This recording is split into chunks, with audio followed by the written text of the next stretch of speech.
Flopsy and the Eazster Bunny Olympics, Part 16 of 40. Even though I was tired from all my hard work, as I began my fourth and final journey around the 100-meter, 8-obstacle steeplechase track, I noticed that the queue lines had grown shorter with each lap completed. Though the difference in queue length between my first circumnavigation of the 100-meter course and the second had been small, the length of time waiting in line had grown noticeably shorter for lap number 3.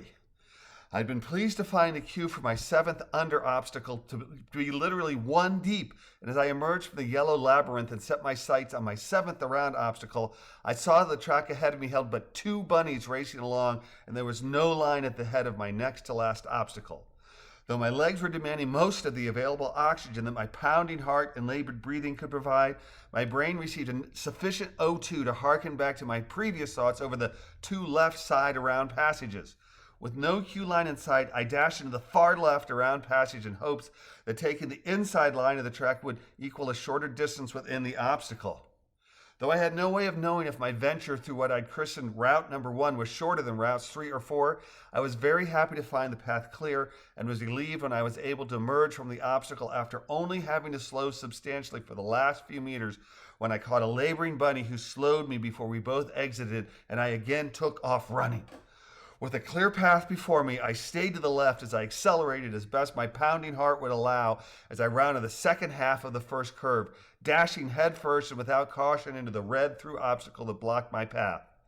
Exiting the through obstacle of red underbrush and other overgrown red plants, I ran as hard as I could around and beyond the first curve of lap number 4, my hopes high that I might simply be able to race as fast as my badly beleaguered body would allow, rather than also having to deal with other bunnies who might block my way.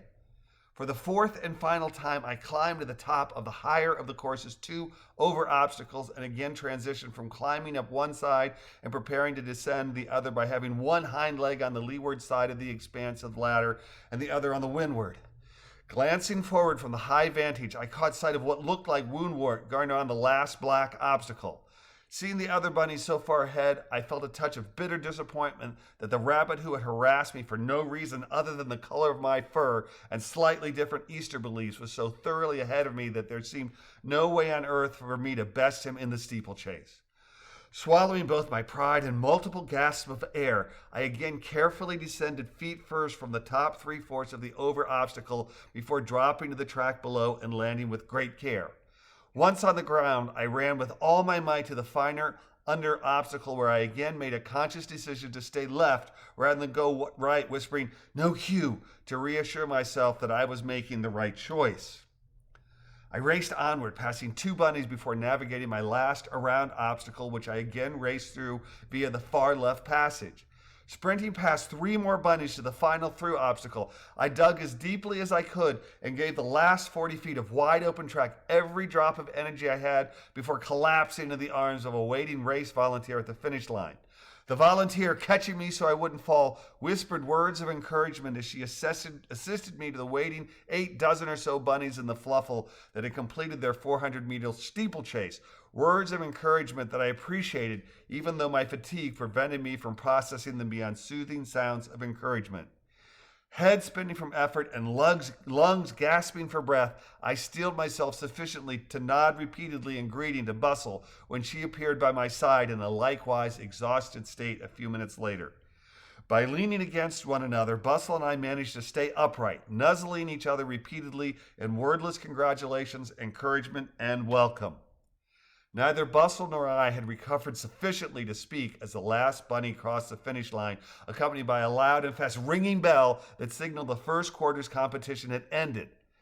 An absolute silence momentarily fell over the steeplechase area within the Wells Fargo when the clanging bell stopped. All 12 dozen of Cedrinum's bunnies stood or sat, recovering while wondering if we had survived the first round of competition. I, along with the remainder of Cedrinum's 12 dozen fluffle, waited and wondered if we had done well enough to continue with our quest to become an Easter Bunny, or if we would be released to our parents. Judges tallied their results, and these were presented to Tempestas Lacus, who would address us in the arena as well as the television audience as soon as he was able. A month prior, I'd been eliminated in the first round. A failure that had left me with the choice of either leaving the stadium and acting a bit like a spoiled sport or joining Fiver and Clover as a spectator rather than competitor for the next 3 rounds of bunny games. A position I hope very, very much I was not about to find myself in again.